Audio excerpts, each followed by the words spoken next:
Okay, I think it's recording. I can't really see. I'm like have the thing propped up with something that blocks like the whole video, which I actually think is good, but I can't see.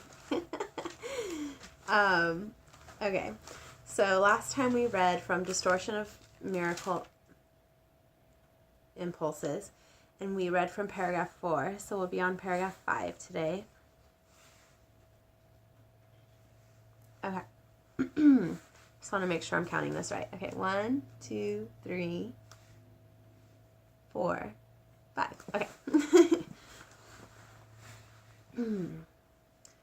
A solid foundation is necessary because of the confusion between fear and awe, to which I have already referred, and which is often made.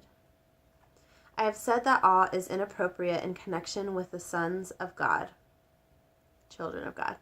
I just totally rolled my eyes. Sorry.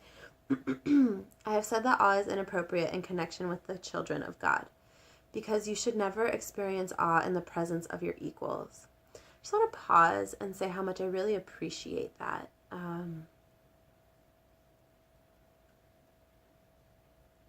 Like, no matter what, I'm no better or worse. I was talking with someone last night about this experience that I had talking to Jesus. This is before I started reading A Course in Miracles, and I might have talked about it in another video, but where I was just talking and I was like, and you know what, Jesus, like, I believe in you, and like, I believe you are a child of God, but you're no more a child of God than I am. Like, you just, like, you get it. Like, you really get it. And I was like, if I really got it, I'd be the same as you. Anyway, and then I, like, cried and told Jesus that Jesus was all right. But, yeah, so, that. However, it was also emphasized that awe is proper in the presence of your Creator.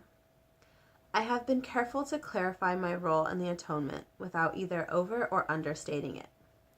I'm also trying to do the same with yours. I have stressed that awe is not an appropriate reaction to me because of our inherent equality. Some of the later steps in this course, however, involve a more direct approach to God themselves. It would be unwise to start on these steps without careful preparation, or awe will be confused with fear, and the experience will be more traumatic than beatific. I've never heard that word before. Hailing is of God in the end.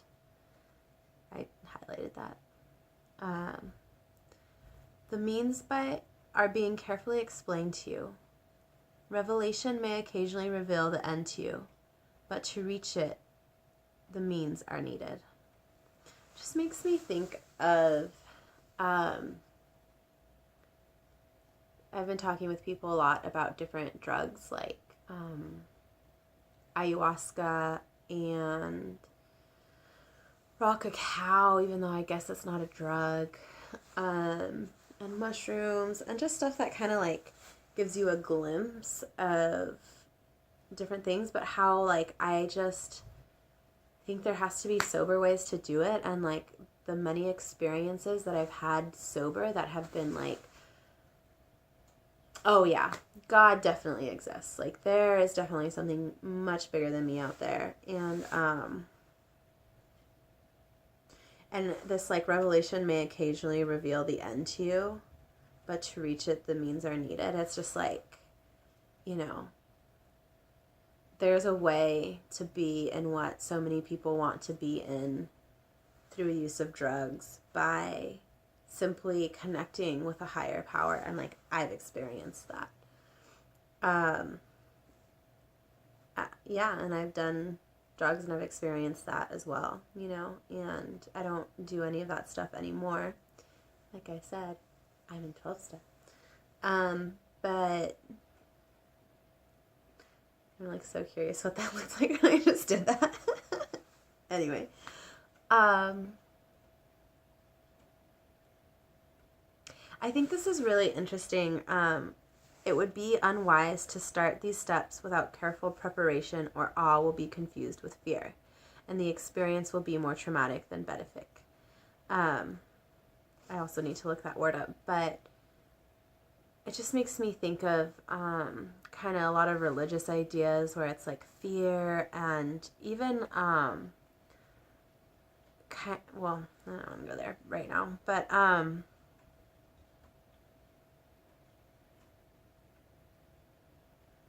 I think I've experienced that, and I've jumped around in this book a lot, and there are definitely times where I just feel like I'm going crazy, and then I become afraid. And anyways, I keep going. I like pause, and then I keep going. But it makes me really curious, like what is awe and what is fear, and how many times have I confused those two things. And I feel like as I continue, I get better and better and better at knowing when I'm in fear. But do I know when I'm in awe? I think I do. Anyway, so I think that's it for me on this one. I think one thing that I know for sure is that fear is this kind of like subtle paralyzation for me oftentimes, and it my heart closes. I can like feel it now. I can feel like a little bit of like a closing when I'm in fear. And when I'm in awe and when I'm in higher power, I feel just like an opening and a lifting. So, okay, thanks for listening. Bye.